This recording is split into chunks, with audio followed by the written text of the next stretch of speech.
राजनीतिक दल कितना कमाते हैं? सियासी दलों की कमाई कितनी है? कौन सा दल है सबसे ज्यादा आगे? इन सवालों के जवाब एसोसिएशन फॉर डेमोक्रेटिक रिफॉर्म्स से मिलते हैं। दरअसल देश के 6 राष्ट्रीय राजनीतिक दलों के ITR डिक्लेरेशन का एसोसिएशन फॉर डेमोक्रेटिक रिफॉर्म्स ने विश्लेषण किया है। चुनाव आयोग के पास जमा कराए गए 2021-22 के ये डिक्लेरेशन बताते हैं कि 6 राजनीतिक दलों ने एक साल में 3289 करोड़ 34 लाख रुपए कमाए, मगर इस कुल राशि में से 1725 करोड़ 61 लाख रुपए यानी करीब 48% पैसा ही खर्च हुआ।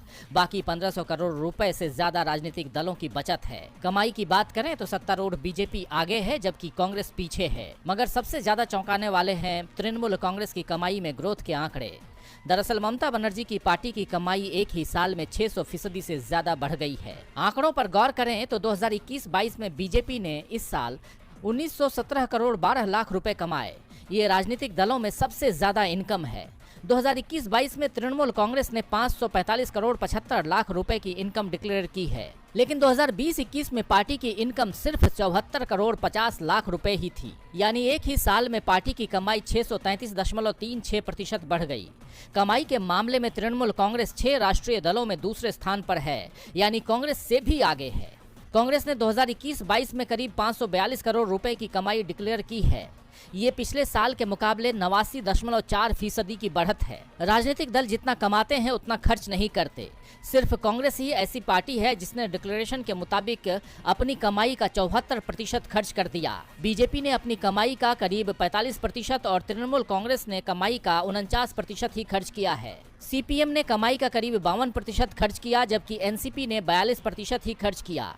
ये आंकड़े साफ बताते हैं कि बीजेपी से लेकर TMC तक केवल बचत करते हैं, जबकि कांग्रेस खर्च भी करती है, जिसका असर चुनावी नतीजों पर भी नजर आ सकता है, क्योंकि जो जितना पैसा लुटाएगा उतना ही फायदा पाएगा।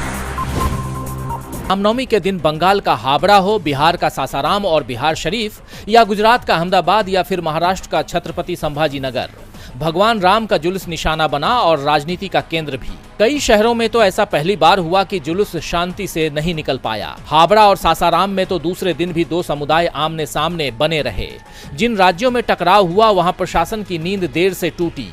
अब एक दूसरे पर दोष मढ़ने का खेल शुरू हो गया है। बंगाल में तो TMC और बीजेपी के बीच में वोट की फसल काटने का खेल शुरू हो चुका है। पंचायत चुनाव में इसे भुनाने की कोशिश होगी, ये भी तय माना जा रहा है। तो वहीं बिहार में नीतीश कुमार हैरान हैं कि उनके सुशासन में अचानक कानून व्यवस्था पर सवाल कैसे उठ रहे हैं। जहां टकराव हुआ वहां इंटरनेट बंद कर दिया गया है, धारा 144 लगा दी गई है। बिहार के CM नीतीश कुमार ने कहा कि बिहार में लॉ एंड ऑर्डर पर कोई सवाल नहीं है। जो भी घटना हुई है उसके पीछे गड़बड़ी है। जरूर इसके पीछे किसी न किसी का हाथ है। हमने मामले के एक एक पहलू की तहकीकात करने के आदेश दे दिए हैं।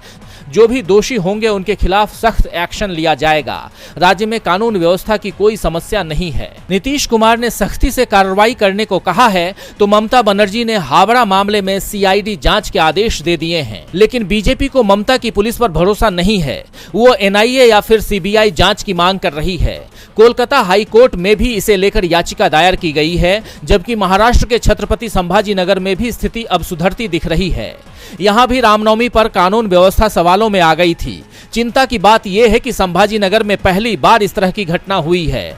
कर्नाटक और गुजरात में भी इसी तरह के टकराव की खबरें रामनवमी पर आई हैं। सबसे बड़ी बात यह है कि टकराव की अधिकांश खबरें उन्हीं राज्यों से आ रही हैं जहां पिछले साल भी इसी तरह के टकराव की खबरें सामने आई थी, जिसके बाद सवाल उठ रहे हैं कि इनके पीछे कहीं राजनीति तो नहीं है।